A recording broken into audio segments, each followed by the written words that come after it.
Assalamualaikum warahmatullahi wabarakatuh. Jumpa lagi dalam siri tafsir Al-Quran di dalam Ramadan. Terbitan Think Quran.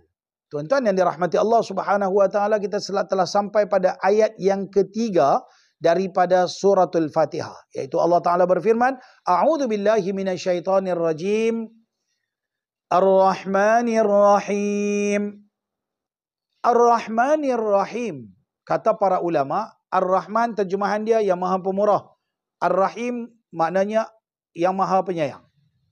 Kata ulama, perkataan Ar-Rahman dan Ar-Rahim, kedua-dua ini mempunyai sumber asal perkataan yang sama. Mushtaqqani minar rahmah. Diambil kedua-dua perkataan ini daripada makna Ar-Rahmah.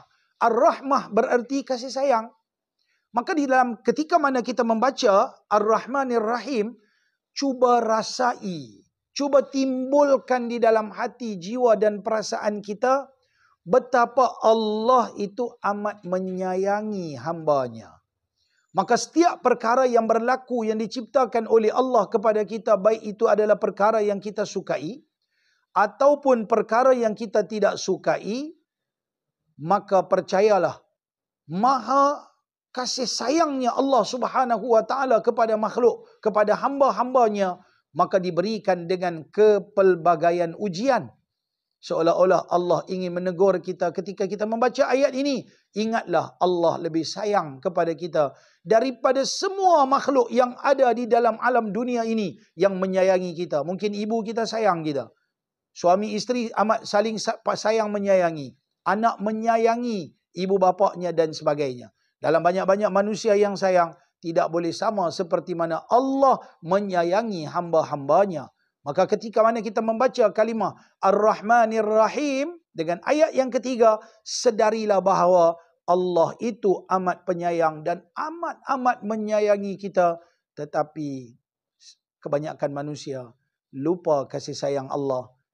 Dan akhirnya bahkan ada di dalam kehidupan manusia ini, di dunia ini, ada manusia terus tidak menyedari kasih sayangnya Allah kepada kita. Akhirnya mereka kufur kepada Allah Subhanahu wa ta'ala. Oleh itu, marilah sama-sama kita membaca. Ketika membaca Ar-Rahmanir Rahim, kita menyedari konsep kasih sayang. Betapa sayangnya Allah kepada makhluknya, diberikan dengan kepelbagaian rezeki dan nikmat di dunia sampai di akhirat. Sebesar-besar nikmat Allah anugerahkan kepada kita dengan iman, dengan Islam, dengan ilmu, dengan kita dapat mengenali Allah, kita dapat mendekati makhluk pilihan Allah Nabi Muhammad sallallahu alaihi wasallam. Ini semua nikmat yang terlalu besar kalau nak dibincangkan. Sebab itu firman Allah Subhanahu wa taala, A'udzu billahi minasyaitonir rajim, wa in ta'uddu ni'matallahi la tuhsuha.